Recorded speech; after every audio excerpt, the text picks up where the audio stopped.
Hidden Leaf Village really did treat Naruto like absolute trash. Naruto was the vessel for Kurama, but he was that vessel unwillingly, and it was only because he was the vessel of Kurama that the attack on Konoha ended that day. Despite this, the villagers didn't parade him around as a hero or treat him with the respect a hero deserves. No, they didn't even treat him with the respect that is basic for a simple human being.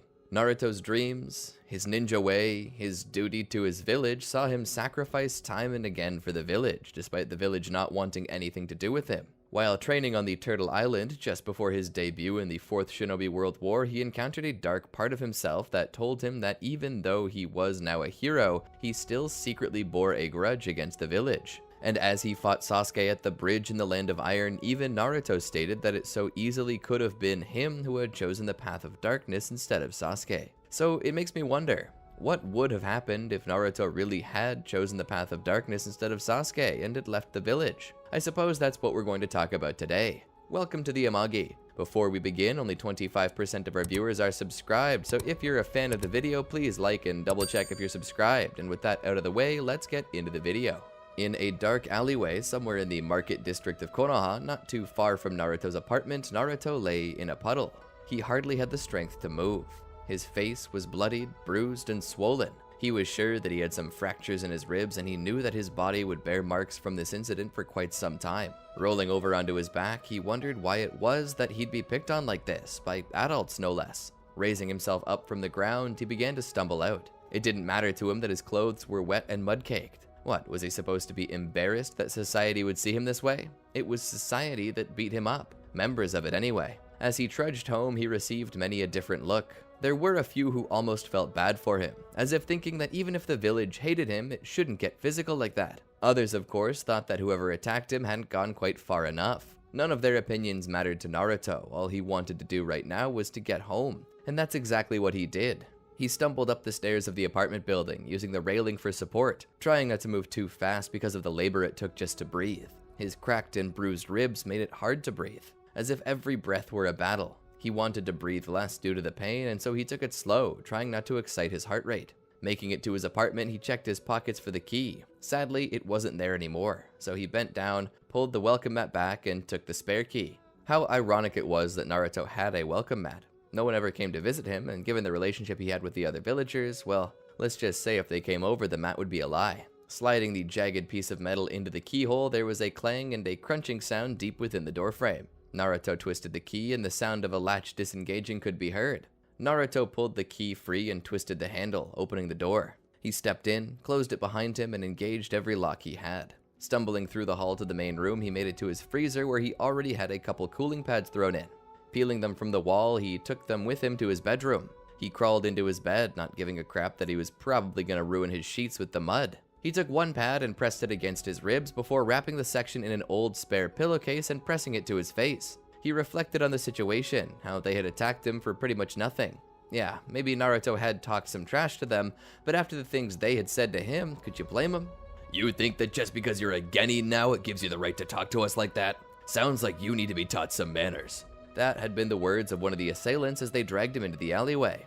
The last thing he heard them say was "outcast" before one of them spit on him and left. Naruto took off his headband and looked at the leaf-shaped marking. He had thought that maybe this might be enough to garner some form of respect, but he was wrong. Mizuki had also mistreated him. It was because Mizuki had told Naruto that he was the Nine-Tails Jinchuriki that things started to make sense. Laying there with the cold compress on his ribs and his cheek, Naruto proceeded to go to sleep. He didn't wake up until well into the night, where he proceeded to get up for a moment, get something to eat, and change his clothes. He then went back to bed and tried to sleep. He slept all through the morning. He was supposed to check in with his team that day, but he didn't show up. And because Naruto didn't show up to his team's location, his team showed up at his location. They knocked on his front door, but there was no answer.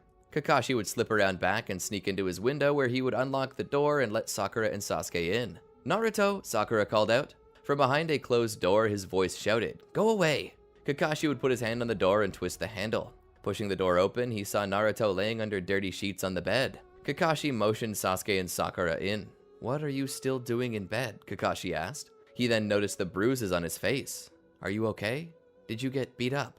Sakura came around the side to look. Sasuke stood by the door. Naruto pulled his sheets above his head. "Go away."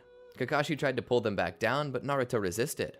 "Who did this to you, Naruto?" Sakura asked. "It's none of your business," he said. Sakura went to pry more, but Kakashi stopped her. He then spoke to Naruto. "It looks like you've been through the ringer. I think we could stand to give you a couple days off. Get better soon, Naruto, and if you need me, you have my number." Kakashi stood and left with Sasuke and Sakura to continue their missions. The term mission was greatly exaggerated though, it was nothing more than errands. Odd jobs. They didn't even really need Naruto. Naruto would eventually get up, grab something else to eat, take a shower, and change his bed to make it cleaner. He would take the rest of the day off as well as the next. By that time, he felt as if he could move around a lot more easily without his lungs feeling like they might explode with every breath he took. He returned to his duties and was welcomed back by his team. There, they continued to do mind-numbingly simple tasks until one day Hiruzen had a big surprise for them. He presented them with a mission outside of the village. The mission was to lead them to the Land of Waves, but more than just going to the Land of Waves, the mission was to offer protection to an unarmed civilian on their way back to their home. And so they began to follow after the elderly man, protecting him from thieves and highwaymen.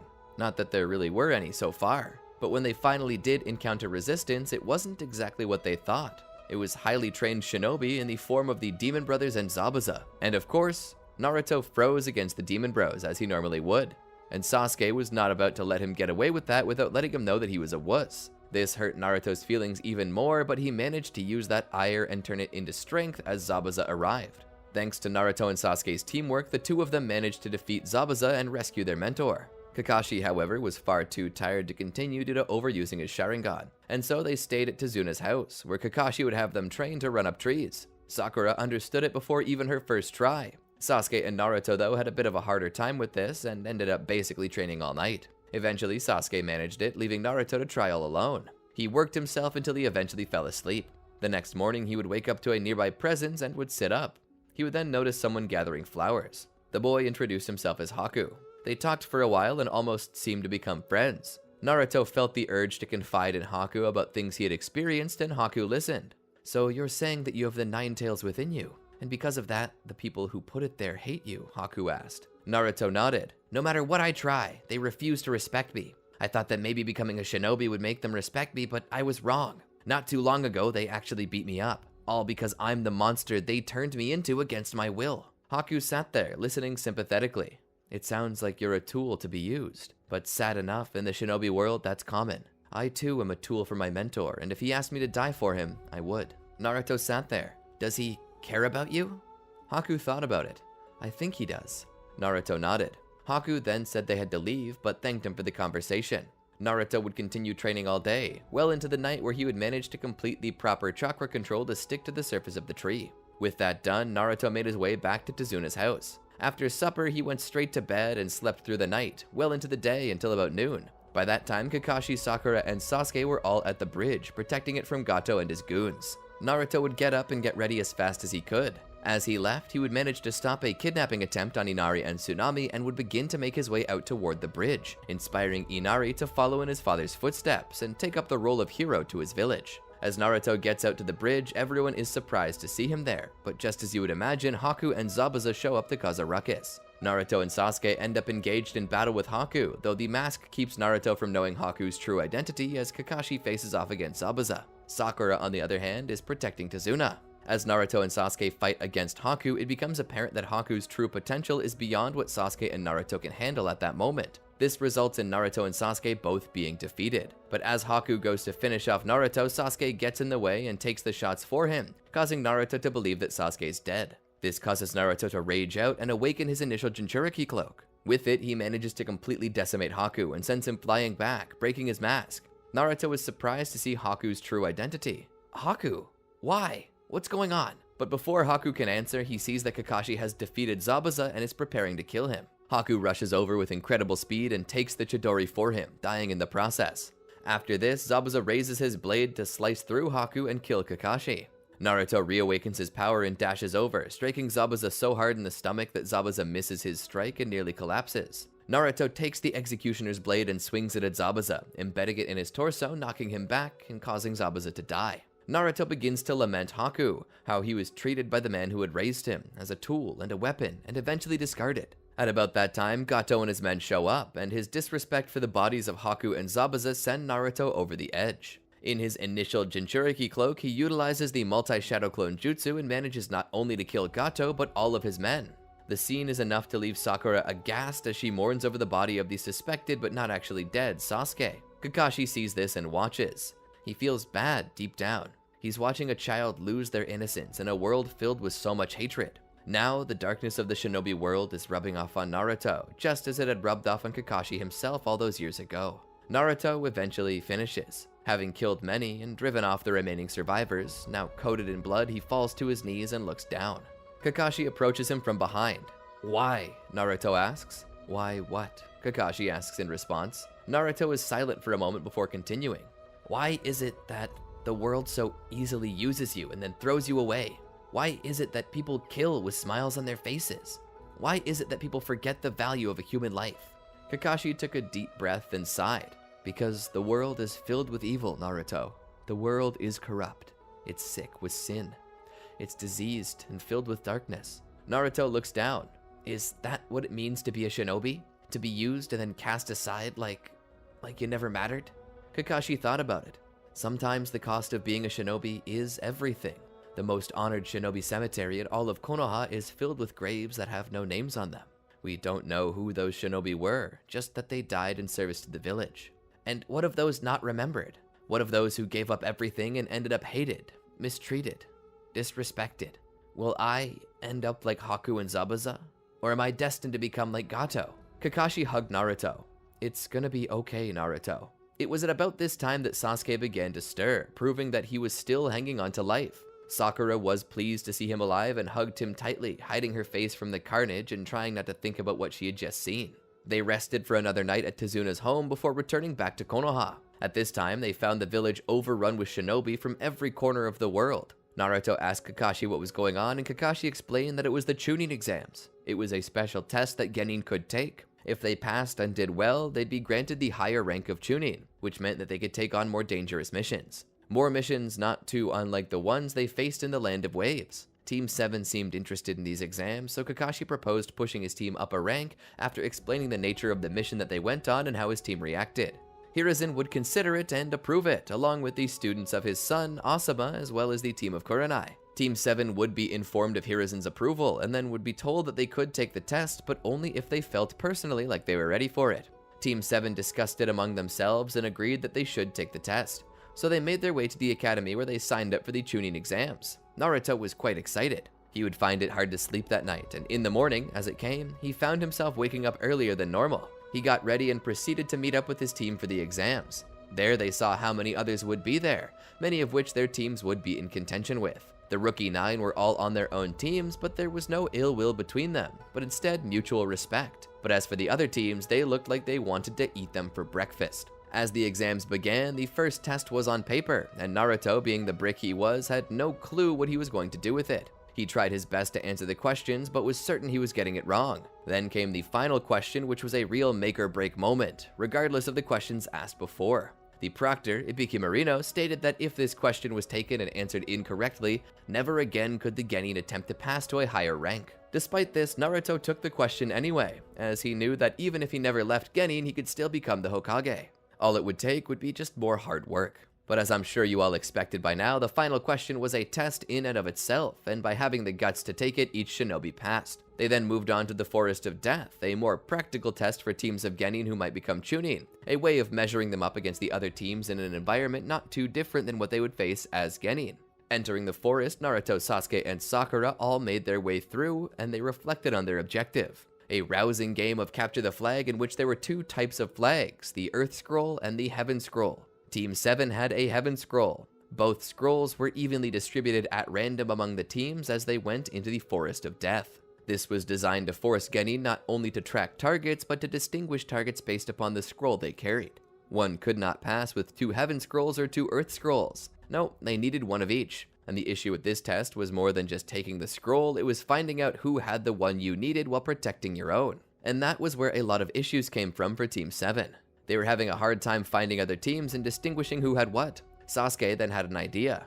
Instead of searching for the people with the opposite scroll, we should broadcast our location and the scroll we have, set a trap, and then take the scroll of whoever falls for the bait. After all, if we tell people where we are and what scroll we have, We'll more than likely only face people with the scroll we need, while others with the Heaven Scroll will just pass us by. But how can you be sure that we won't get jumped? Sakura asked. How do you know that they won't all just work together to take it from you? Sasuke thought for a moment. Because there's only one scroll. If multiple teams jump us, then they'll fight as well over that scroll. If they do come while they're fighting, we'll just wait for the first team to lose, take their scroll, and make our escape. Naruto nodded. That's a good plan. It's crazy, I'll give it that, but all in all, it sounds like it might work. As they came down to ground level though, they would find Shiore, who was not exactly what they seemed. In actuality, he was Orochimaru.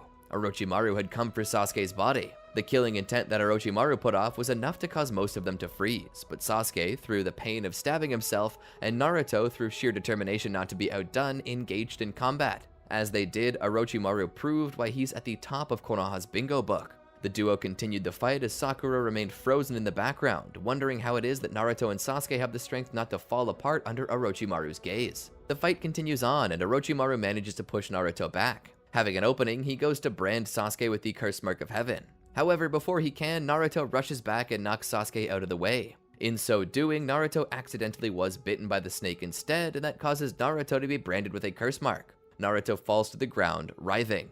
Orochimaru curses his failure to get Sasuke, but instead reflects upon the sensation of the Nine Tails, as well as what he feels might be the potential of Naruto. Maybe this isn't as bad as it seems. The power and potential of this one outweigh anything I've seen so far. If he survives the curse mark's application, then maybe he'll be a proper vessel. Orochimaru would then disappear, and as he does, he leaves behind the Heaven Scroll. Naruto would fall unconscious from the pain. They'd pick him up and take him to a safe place to rest, and as Naruto did so, Sasuke and Sakura guard him with the 2 scrolls they now have. I don't suppose you could carry him on your back? Sakura asks. Sasuke shakes his head. I probably could, but I don't know if it'll be considered us passing the test if one of our team's unconscious. Not to mention, we'll be an open target. It'll be hard for me to fight if I'm carrying Naruto, and it'll be a hard fight if we're outnumbered 3-2. So they decide to wait, but as they do, they end up as sitting ducks. Team Dosu appears to try and kill Naruto and Sasuke, believing that they should be the vessels of Orochimaru and that Naruto and Sasuke should be destroyed. Sasuke activates his Sharingan and plans to put his skills to the test against the Hidden Sound Ninja.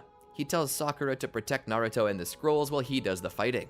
Sasuke steps out with a kunai in each hand, his Sharingan burning. He rushes into battle. He has to be careful with these shinobi. He had seen what a grazing attack had done to Kabuto, and he did not wish to be on the receiving end of that. Thankfully, when Kabuto was under attack, Sasuke had used his Sharingan to scan their cards that Kabuto had collected, and he knew what their abilities and statistics were. With this knowledge ready, he prepared to fight. Alright, I'll need to maintain distance from Dosu, as his melee ability will disorient me. I'll need to get close to Zaku to ensure he doesn't hit me with his air and sound blasts from his arms. I'll probably need to deal with Kin first due to her accuracy with Senbon. He already had his ears plugged to help protect himself. He didn't think that it would be enough to stop Dosu's attack, but he at least didn't want to fall under the sound-based genjutsu of Kin. Sasuke took a deep breath and rushed into battle. He made it so that he was going after Zaku first, and then faked out with a substitution jutsu and appeared above Kin, coming down upon her with a taijutsu strike. She flipped away, creating distance, and threw her Senbon.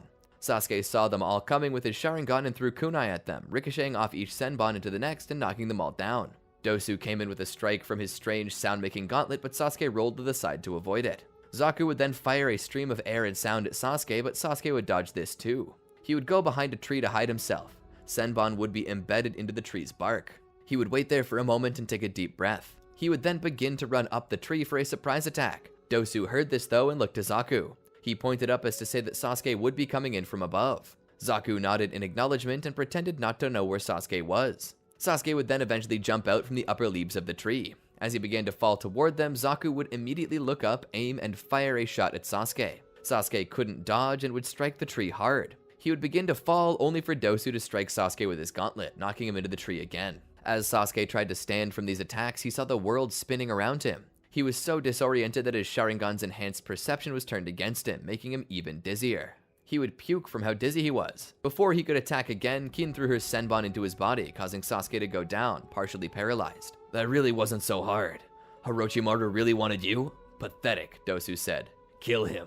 Zaku prepared to do so. Suddenly, the hairs on the back of Zaku's neck stood up. The area was filled with fear. Naruto was standing behind him, thick lines on his cheeks, elongated claws, and pointed teeth. A fox's eyes and his irises, surrounded by a purple chakra, black markings covering his whole body. When had he gotten behind Zaku? And how did he not alert anyone? Dosu was shocked. He hadn't heard a thing, and his hearing was spot on. Zaku turned around, preparing to defend himself, but Naruto struck him with the back of his hand, knocking him into a tree and leaving him passed out. Kin would throw her Senbon, but they couldn't pierce his chakra cloak. She rang the bells, but Naruto was unaffected. "Genjutsu hardly works on a Jinchuriki," Dosu said. "Besides, I'm not even entirely certain that he's conscious right now." Naruto would rush at Dosu. Dosu would try to strike at him with his gauntlet, but Naruto would grab it, rip it off, and throw it at Kin, who then went down. Naruto then struck Dosu, knocking him into a tree. Sasuke was watching. The look in Naruto's eye was like a feral animal. It was inhuman. Naruto had a bloodlust in him that even Orochimaru's bloodlust paled in comparison to. Sakura ran up behind him though and hugged him. "Naruto, stop! Come back to us!" Naruto stopped moving for a second. He sneered and turned around, striking Sakura too. She fell back. As Naruto approached her, a deep voice, not like Naruto's, spoke. "Naruto can't hear you anymore." Sasuke pulled the Senbon out and stood. He had to do something. Sasuke would tell Sakura to try and make some distance. She would stand and begin to run. Sasuke would then throw the scroll at Naruto and would then open the scroll with a shuriken. He would dive for cover. As the scroll opened, a sleeping agent is sent into the air. Naruto, or one might perhaps call him Cursed Kurama currently, would get a nose full of it, snarl, and then turn back to attack Sasuke only for his body to stop responding. He would then fall to his knees as his chakra cloak went out and he passed out again. "So that's what happens if you open the scroll," Sasuke said. "How did you know that would happen?" Sakura asked. Sasuke shook his head. "I didn't. I just went out on a limb and assumed that whatever the circumstances, opening the scroll had to lead to some kind of paralysis. After all, if it didn't, how would they disqualify people who opened theirs early?" As the sleeping agent blew away on the wind, Sasuke stood and walked over to Sakura to make sure she was okay, and she was. A little beat up, but nothing too major. Sasuke was starting to get his senses back from the fight. "What do we do now?" Sakura asked.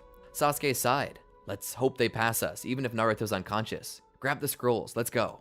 She got the scrolls and Sasuke picked up Naruto. They would rush to the center of the forest where they would enter the building and claim their victory. Of course, there was a lot of explaining to do when it came to Naruto. Sasuke had to explain that Naruto had been attacked with a curse mark planted upon him, causing him to lose control of even his Nine Tails power. Sasuke explained stealing an extra scroll and opening it in front of Naruto, hoping that it would incapacitate him, which it did. Despite the fact that Team 7 had opened a scroll to defeat Naruto, they did present 2 unopened scrolls, and the ingenuity required to defeat Naruto was considered good enough for the rules to be slightly bent.